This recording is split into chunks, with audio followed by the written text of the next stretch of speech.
ആ വടി നമ്മളെ ബ്ലേഡ് കൊണ്ടാ നമ്മളെ പരത്തൽ ബ്ലേഡ് കിട്ടിയിരിക്കണ്. ഇതാ സാധനം നേരെ ഇതിന്റെ മുകളിൽ വെച്ചു. സാധനം കൊണ്ടാ പൊന്തിച്ചൊക്കെ പിടിക്കേ സുറാ പണി കേട്ടോ. നേരെ ഇതിന്റെ ഉള്ളിൽ ഇങ്ങനെ കയറ്റിക്കാണ്ടിതാ ഇങ്ങനെ വലിക്കാണ്. അറബിയിൽ സ്പീഡ് എന്നുള്ള വാക്ക് എന്താ വെച്ചാല് സുർസുറ. എന്തേ എനിക്ക് തിരക്കുണ്ട് അറബിയിൽ എങ്ങനെ പറയാന്നറിയോ? അനഫി മുസ്തജിൽ.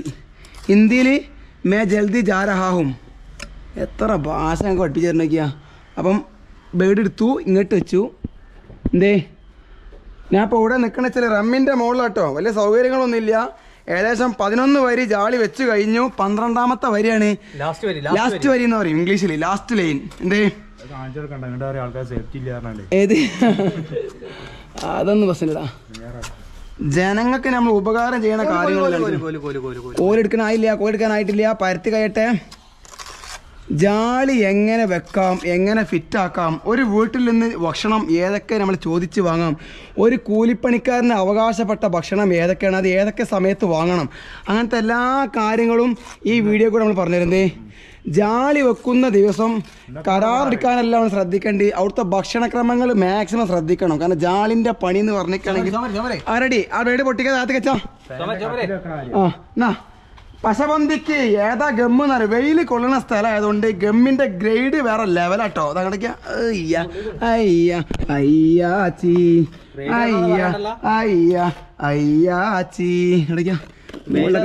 ബ്ലേഡ് വരണ്ട.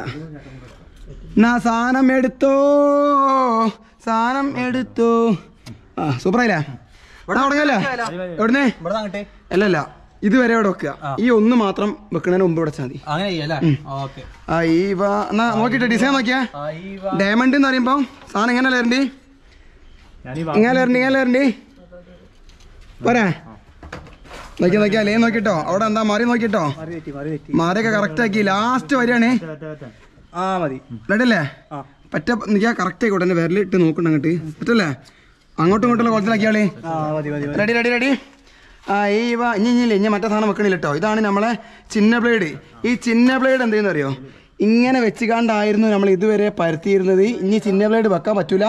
അത് കാരണം ലാസ്റ്റ് വരെയല്ലേ കമ്മട്ടം. നോക്കിയാ ചോറ് സെറ്റാക്കിക്കോ. ഏതാ ക്ലൈന്റ്? ചെറുപ്പക്കാരനിടൂ. കറക്റ്റ് ഉണ്ട്. ഇപ്പൊ കമ്മട്ടത്തിൽ 30 വയസ്സൊക്കെ ഉണ്ടാവും മൂപ്പർക്ക്. ഏതാ മൂപ്പര ലെവലൊക്കെ. ജാളിയൊക്കെ ഉണ്ടല്ലോ. ഒരു 8-10 കടയിൽ പോയിട്ട് മൂപ്പര് ഫുള്ള് അന്വേഷിച്ചിട്ട് എഞ്ചിനീയർ കൊണ്ട് 3D വരപ്പിച്ചിട്ടാണ് ജാളി വെക്കണത്. സമ്മതിച്ചില്ല. ഇത്ര ചെറുപ്പത്തിൽ തന്നെ വീടുമായിട്ടൊരു ഉദാര മനസ്കഥ. എന്തേ അടുത്ത വെക്കാണ്. നോക്കിട്ടോ ഗ്യാപ്പ് നോക്കി. ലാസ്റ്റ് വരികയാണ്. എനിക്കൊന്നും ശ്രദ്ധിക്കാനില്ല. എന്തേ നോക്കി ഇതാ ഇടയ്ക്ക് ജോയിന്റ് ഒക്കെയാണ്. പോരാ നോക്കിട്ടോ. മാറി നോക്കി. ഇനി ഒരു പണിമ്പാടെ വരാണ്ട് കാവിപ്പൊടി ഇട്ടുകാണ്ട് ഇതിന്റെ ഗ്യാപ്പ് അടയ്ക്കുക. ആ പ്രോസസ്സ് എങ്ങനെയാന്നുള്ളതൊക്കെ ഏത് മുകളിലോ? മുകളിൽ കൊഞ്ചം സാധനം തിരുമ്പണോ? ഇതാ എവിടെ? അത് നമുക്ക് എന്ത് ചെയ്താൽ മതി? മുകളിലേ ഡയമണ്ട് ആകുമ്പോ കേട്ടോ. 3 ഇതും കൂടെ വന്നു കഴിഞ്ഞാൽ ഡയമണ്ട് അല്ലേ? എന്തൊക്കെയാ നോക്കിട്ടോ. കുട്ടികളെ മാറി നോക്കി. ജാളിക്ക് മാനുഫാക്ചറിങ് ഡിഫക്റ്റ് ഇഷ്ടം പോലെ ഉണ്ട്. വീതിക്കും അതേപോലെ ഹൈറ്റിനൊക്കെ വ്യത്യാസമുണ്ട്. അതൊക്കെ നമ്മൾ ഒതുക്കലിൽ പോയി അടവ് റെഡിയാക്കണം അല്ലേ? ഫിറ്റിങ് പോയാല് അടവ് റെഡിയാക്കണം. സെറ്റല്ലേ? സെറ്റ് നോക്കട്ടെ. ഒരേ ഗ്യാപ്പ് ആയിക്കോട്ടെ. ഓക്കല്ലേ?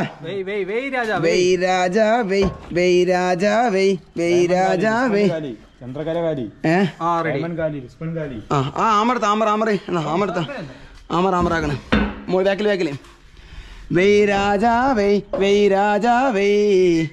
എടല്ലേ? നോക്കട്ടോ കറക്റ്റ് നോക്കിയാ. എന്താ പാടേ? അവിടെ മറി പക്കായിക്കോട്ടോ. പുറത്തേക്ക് ചാടിക്കരുത്. കാരണം 2 നല്ല ചാട്ടുള്ള സാധനമൊക്കെ ആണെങ്കിൽ എന്ത് ചെയ്യുന്നറിയോ? അപ്പുറത്തേക്കും കുറച്ച് എപ്പുറത്തും കുറച്ചിട്ടോ. ശ്രദ്ധിക്കടാ. നമുക്ക് ഈ ഒരു പണി നല്ലപോലെ ചെയ്തെങ്കിൽ അടുത്ത പണി കിട്ടുള്ളൂ. ഇപ്പം എന്ത് പണി എടുക്കുമ്പോൾ പല കുടുംബത്തിലും ചുറ്റുവട്ടത്തും നമ്മളെ നാട്ടിലൊക്കെ പണി ഉണ്ടാവും. അപ്പം നമ്മൾ തന്നെയാണ് ശ്രദ്ധിക്കേണ്ടി. അടുത്ത രേമണ്ട് സെറ്റ് ആവേണ്ടതാ. എടുക്കണ പണി വൃത്തിയില് എന്താ പാടൊക്കെയാ? ആ എടുത്തോ. മതി. സെറ്റായിക്കോട്ടെ. ഈ മൂലേന്ന് 1 2 3 4 5 വെച്ചു. 6ാമത്തെ വെച്ച് കഴിഞ്ഞാൽ ഈ മൂലത്തെ 7 വെക്കാൻ കഴിയില്ല. കാരണം നന്ന മൂലല്ല. അപ്പൊ എന്ത് ചെയ്യണമെന്നറിയോ, ഈ നന്ന മൂലത്ത് വെച്ചിട്ട് ഇത് വെച്ചാൽ മതി. അപ്പൊ ഇവിടെ ചെറുങ്ങനെ കട്ട് ചെയ്യണം, കാരണം ബീമുണ്ട് അവിടെ. അതുകൊണ്ട് ഞാൻ കട്ട് ചെയ്ത് തരാം. ഡയമണ്ട് അല്ലേ വരുന്നത് മോഡല്? അപ്പൊ ഡയമണ്ട് സെറ്റ് ആകുമ്പോൾ നമുക്ക് എന്തിന്റെ ആവശ്യമില്ല, മാർക്കേണ്ട ആവശ്യമില്ല. കൂടി നമ്മളെ പണിക്ക് വേണ്ടി സഹായിക്കുന്ന 2 ചങ്കളൊക്കെയാണ്. കുതിര വെച്ച് കണ്ട് കുതിരാളെ പോലെ വീടിന്റെ സ്റ്റൈല് കീപ്പ് ചെയ്യാൻ വേണ്ടി ഈ ചുമരിൽ വെച്ച വട്ടത്തിനരികി ഇവിടെ കയറി നിൽക്കുന്നുണ്ട് മക്കളെ. ആ ഒരു വരുമ്പാടെ ഫില്ലാക്കി കഴിഞ്ഞാൽ നമുക്ക് അന്നദാനത്തിന് പോട്ടോ. ഞാൻ പോട്ടെ, ഞാൻ കട്ടിയിലാണ്. ലെജൻഡ്. അപ്പൊ മോഡൽ ഏതാ വരുന്നേ? ഡയമണ്ട് അല്ല?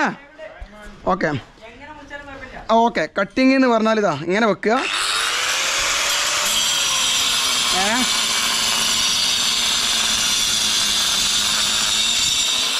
ഒരു ഭാഗം കഴിഞ്ഞ് ഇവിടെ കഴിഞ്ഞ്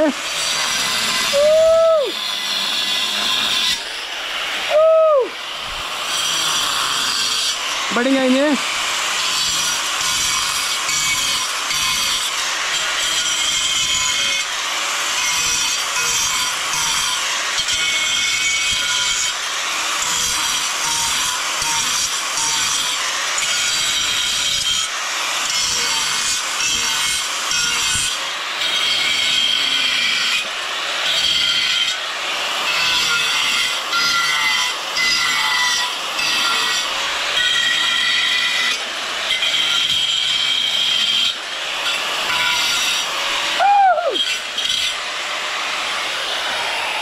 അമ്പ റെഡിയാ.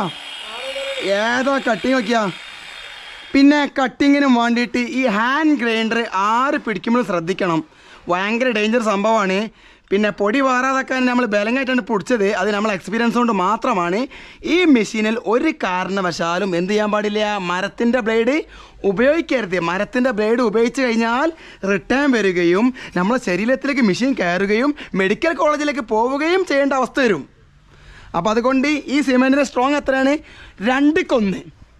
അത് നമ്മളെ ബേസ്മെൻറ്റിന് വേണ്ടി എടുത്തട്ടോ. ഉണ്ടെങ്കിൽ നേരെ പോയിക്കാണ്ട് റമ്മൊക്കെ കയറും.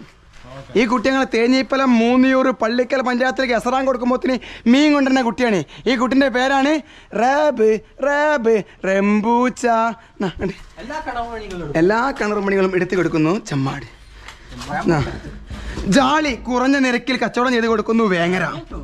എന്തേ ഹോളോ ബ്രിക്സുകൾക്ക് unity blocks, interlock brick. Interlock വിരിക്കണോ നിങ്ങൾ ഞങ്ങളെ ഏൽപ്പിക്കൂ. ഓന് സൗദിയിൽ അബഹയില് മീൻ കച്ചവടക്കാരനില്ലേനോ? എടാ ആ മീൻ മുറിക്കണ അറബിയിൽ എന്താ പറയാ? മീൻ മുറിക്കണ അറബിയിൽ നിങ്ങൾ എന്തൊക്കെ പറയലുണ്ട്? ഗത്താന്ന് പറഞ്ഞ തൊലി കളിയനാ ഇതാട്ടോ. ഈ മൂലയൊക്കെ കേറിടൂ നോക്കട്ടോ. സെറ്റാ എന്താ പാട്? ഇത് പോരാ?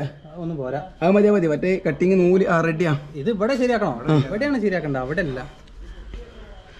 ശരിയല്ലേ? പോരാ നീ മറ്റോക്കല്ലേ?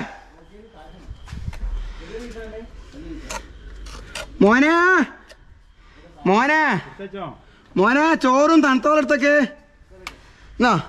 ഇനി നമ്മളെ എത്രാമത്തെ പീസ് ആക്കാൻ വേണ്ടി പോണത്? 6ാമത്തെ പീസ് ഇട കയറ്റോ. ഡയമണ്ട് അല്ലേ? ഡയമണ്ട്. ഇതാ ഡയമണ്ട് മോഡൽ ശ്രദ്ധിക്കണം. Engineer plan വരച്ചതാണ്.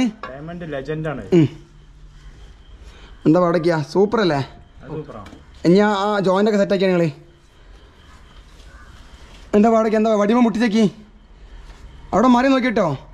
നമ്മളെ പ്രശ്നം സ്റ്റെപ്പ് ഓവർ വീടിന്റെ ഉള്ളിൽ വരാനാണ് ക്ലൈന്റ് പറഞ്ഞത് കേട്ടോ. ആ പുറം ഭാഗം എന്ത് ചെയ്യണം? നേക്കായിക്കോട്ടെ.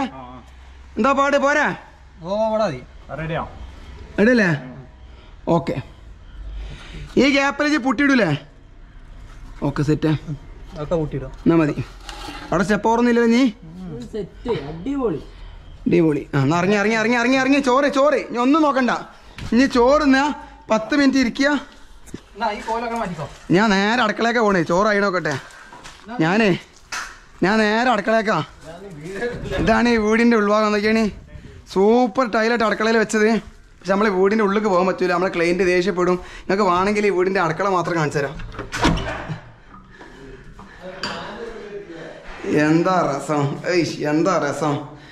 അടുപ്പിൻ്റെ വട്ടം നോക്കിയാണെങ്കിൽ ഇത് ബിരിയാണിയൊക്കെ ഉള്ളതാണ്. ഇതിൻ്റെ എയർ ഹോൾസ് ആണ്. ഈ എയർ ഹോൾസ് ഒരിക്കലും മൂടാൻ പാടില്ല. ഇത് നമുക്ക് വെള്ളം ചൂടാവാൻ വേണ്ടിയിട്ട് ഇതിൻ്റെ ഇടയിൽ കൂടെ ഒരു ചെമ്പട്ടിയിൽ വെള്ളം വെക്കാനുള്ള ഓട്ടയാണ്. പല വീട്ടുകാരും അബദ്ധം പറ്റിക്കാണ്ട് ഈ ഓട്ട അടച്ചു കഴിഞ്ഞാൽ ഇതിൻ്റെ റൂട്ട് പോകണത് ഇത് കൂടെ പോയിട്ട് പോക്കോയിലേക്ക് പോകണത് റൂട്ട് കനാൽ ചെയ്ത അടുപ്പാണിത്. അതുകൊണ്ട് ഒരിക്കലും എയർ ഹോൾസ് നാസാക്കരുത്. ഇത് പുറത്തുള്ള അടുക്കള കേട്ടോ. ഈ വീടിൻ്റെ മെയിൻ അടുക്കള എന്ന് പറഞ്ഞാൽ അവിടെയാണ്. പിന്നെ അടുക്കളയിൽ വലിയ ഉള്ളി ഉണ്ട്. നമുക്ക് മെഷീനൊക്കെ ഉപയോഗിക്കാനുള്ള ഫ്ലഗ് സെറ്റപ്പാണ്. വെളിച്ചെണ്ണ, സ്റ്റൗ ഒന്ന്, തേങ്ങ ചരകളുടെ സെറ്റപ്പ് ഉണ്ട്. എല്ലാം മഞ്ഞപ്പൊടി ഒക്കെ റെഡി. ഇവിടെ ഞാൻ ഒന്നും നോക്കാനില്ല. മാണെന്നുണ്ടെങ്കിൽ ക്ലൈൻറ്റ് ഫ്ലോറിലൊന്ന് ടൈലൊട്ടിച്ചോട്ടെ. അത് വേണമെങ്കിൽ മൂപ്പർ ഇഷ്ടത്തിനനുസരിച്ച്. ഇതാ ഇനി കിണറുമ്പാടെ കാണിച്ചു തരാം. കിണറിൽ കറക്കിടാൻ കഴിഞ്ഞിട്ടുള്ളൂ, പക്ഷെ വെള്ളം കുറവാ. ഇവാ ഇങ്ങോട്ടേക്കാ. ഇതാട്ടെ കിണറിലെ അവസ്ഥ. കുറച്ച് പുല്ല് പറിക്കാണ്ട് വൈകുന്നേരം പോണതിന് മുമ്പേ കരാറാക്കണം. അപ്പോൾ അത് കഴിഞ്ഞ് മച്ചാനാ ചോറായോ? വേടത്തേക്ക് ചോറ് വേടത്തേക്ക്. ഒരു വീട്ടിൽ ഒരു പണിക്കാർ വന്നു കഴിഞ്ഞാൽ ആ പണിക്കാരെ നിങ്ങൾ എത്രത്തോളം സ്നേഹിക്കണം അത് നിങ്ങൾ ഇപ്പോഴും പഠിച്ചില്ല. അവിടെ വത്തക്കെ കാര്യം പറയ്. അവിടെ ക്ലൈൻറ്റ് വത്തക്ക കൊണ്ടുവന്ന് വെച്ചിങ്ങനെ മുറുക്കി അത് മുറിച്ച് ഞാൻ അപ്പോൾ തന്നെ സിറ്റ് ഔട്ടും കൂടെ കാണിക്കുക. ഇതാണ് വീടിൻ്റെ പോർച്ച് കേട്ടോ. ഈ പോർച്ചിൻ്റെ നിലനിൽപ്പ് എങ്ങനെയാണെന്ന് വെച്ചിരിക്കുകയാണെങ്കിൽ ക്യാൻലിവറാണ്. ക്യാൻലിവർ എന്ന് പറഞ്ഞാൽ എൽ ഷേപ്പ് ക്യാൻലിവറാണ്. ഇങ്ങനെ അങ്ങോട്ട് വന്നുകാണ്ട് അയിമക്കാണ്ട് കയറ്റിക്കുകയാണ്. പക്ഷേ ഈ ഏരിയയിൽ ആ ഒരു സ്റ്റൈല് സെറ്റാക്കാൻ വേണ്ടിയിട്ട് ആ പോർച്ചിൻ്റെതായിട്ടുള്ള സ്റ്റൈല് വേണമെന്നുള്ള സ്ഥിതിക്ക് എന്ത് ചെയ്തിക്കണേ, ഒരു 4x4 സ്ക്വയർ പൈപ്പ് അങ്ങനെ ഇട്ടിക്കണേ. പോരാത്തന്നെ അതിൻ്റെ അടിയിൽ കുറച്ച് ഫ്രീ സ്പേസ് അതിൻ്റെ അപ്പുറത്ത് എന്ത് ചെയ്തിക്കണേ, ഗ്ലാഡിങ് സ്റ്റോൺ ഒട്ടിച്ചിക്കണേ. പിന്നെ നമ്മളെ ജാളി വർക്കൊക്കെയാണ് ഗ്യാപ്പിൽ. ജാളി വർക്ക് കുഴപ്പമൊന്നുമില്ല കേട്ടോ, നല്ല നേക്കായിട്ടുണ്ട്. 12 വരി സെറ്റ് കൊടുത്തു. 12 വരി. ഇനി ഈ പോയിൻ്റ് ചെയ്യുമ്പോഴേ ഉള്ളൂ. ഇതാണ് വീടിൻ്റെ മറ്റേ നമ്മളെ പോർച്ചല്ല, ഇത് സിറ്റ് ഔട്ട് തന്നെയാണ്. പോർച്ച് നമുക്ക് ഒരിക്കലും പറയാൻ പാടില്ല. ഇതാണ് ഈ വീടിൻ്റെ ഒരു ഹൈലൈറ്റ് ഏരിയ, കോർട്ട് യാർഡ്. ടോപ്പിലെ ബാൽക്കണി. ഇവിടെ വരുന്ന ഒരു വിൻഡോ, ബേബ് വിൻഡോ അല്ല ഇവിടെ വെച്ചിട്ടുള്ളത്, ഉള്ളിൽ തന്നെയാണ് കൊടുത്തിട്ടുള്ളത്. പക്ഷേ അതിനെ കവർ ചെയ്തുകൊണ്ട് ഫുള്ള് സ്റ്റോൺ വെച്ചിട്ടുണ്ട്. നമുക്ക് വേണമെങ്കിൽ ഇവിടെ കിടന്നുറങ്ങാം. ഞങ്ങൾ ചോർന്ന് കഴിഞ്ഞാൽ എന്ത് ചെയ്യുന്നറിയോ, ഇവിടെ വന്ന് ഇങ്ങനെ കിടന്നുറങ്ങും. എന്താ തണുപ്പ്, സൂപ്പറായിട്ടോ. ആകാശം മുട്ടി നിൽക്കെ കണ്ടംപററി വീടിൻ്റെ അടിയിലെ ഒരു ചെറിയ കോണിൽ ഞങ്ങൾ തല ചായ്ച്ചു കഴിഞ്ഞു. വേണമെങ്കിൽ വീണ്ടും പൊന്തിക്കുക. നായ ഇങ്ങോട്ട് കയറാതാക്കാൻ വേണ്ടി ക്ലൈൻറ്റ് പ്രത്യേകം ശ്രദ്ധിച്ച കാര്യമാണ് എന്ത്, ഇവിടെ ഒരു നാഡോർ വെച്ചത്. നാഡോർ എന്ന് പറഞ്ഞാൽ നായ്ക്കൾ കയറാതാക്കാനുള്ള ഡോറാണ് നാഡോറ്. എന്താ ഇവിടെ ഉണ്ടോ ഡോറ്. ചോറായോ? ചോറായിട്ടില്ല. വത്തക്കെങ്കിലും ആയിണോ? ഇതാണ് ഞങ്ങൾ 2 തരം ബ്ലേഡ്. 1, 2 സ്പിഡ് ലെവലുണ്ട്. ഒരുപാട് കോലിന്ന് കൊണ്ടുവന്നിട്ടുണ്ട്. ജാളി ഇപ്പോൾ 8-10 പീസ് ബാക്കിയാണ്. ജാളി എടുക്കുമ്പോൾ നമുക്ക് 4-5 പീസൊന്നും എക്സ്ട്രാ എടുക്കേണ്ട ആവശ്യമില്ല. കാര്യം എന്താ വെച്ചാൽ ജാളി പൊട്ടൂല. സംഭവം നോക്കിയാണ് അടുത്തുനിന്നാണ് കാണിക്കുന്നത് കേട്ടോ. ടുട്ടുടുട്ടുടുട്ടുടുട്ടുടു. ഇതിൻ്റെ അടിയിൽ ഇഷ്ടിക വെച്ചുകാണ്ട് രാവിലെ വന്നുകാണ്ട് അളവെടുത്ത് അളവിൽ 13 പീസ് പോകില്ല. ഹൈറ്റ് എന്താക്കി 13-12 പീസാണ് പോകുള്ളൂ. അപ്പോൾ അരവരി ഒഴിവാക്കാൻ വേണ്ടിയിട്ടാണ് നമ്മൾ എന്ത് ചെയ്തിട്ടുണ്ട്, ഇവിടെ ഒരു ഇഷ്ടിക വെച്ച് പടുത്തു. അതിൻ്റെ അയിമെന്ന് മുട്ടിച്ച് തുടങ്ങിയതാണ്. പോരാത്തിന് വീതിയിൽ 7 പീസ് പോകില്ലായിരുന്നു. ഈ ഫില്ലറും കുറച്ച് എന്താക്കി അരിഞ്ഞെടുത്തു. അതിൻ്റെ ഉള്ളും അരിഞ്ഞെടുത്തിട്ടുണ്ട്. പിന്നെ തൂക്കത്തിനും താളം പോവാതിരിക്കാനും സ്റ്റൈല് കൂടുതൽ കിട്ടാൻ വേണ്ടിയിട്ട് ഈ സൈഡിലൊരു വടി വെച്ചിട്ടുണ്ട്. അപ്പോൾ അതൊക്കെ റെഡി, ഫുള്ള് സെറ്റാ. നേക്ക് പരിപാടി കഴിഞ്ഞു, നേക്ക് പരിപാടി. പോയിന്റ് ചെയ്യണം എന്നാലും. ബോസ് എങ്ങനെയുണ്ട് പണി? Are you today okay? Are you coming tomorrow? Today you are lazy and hungry and before me no. എല്ലാത്തിനും നോ എന്നാണ് ഉത്തരം പറഞ്ഞാൽ മതി കേട്ടോ. അതാകുമ്പോൾ എന്താ ആർക്കും സിമ്പിൾ പരിപാടിയാണ്. ഓക്കെ.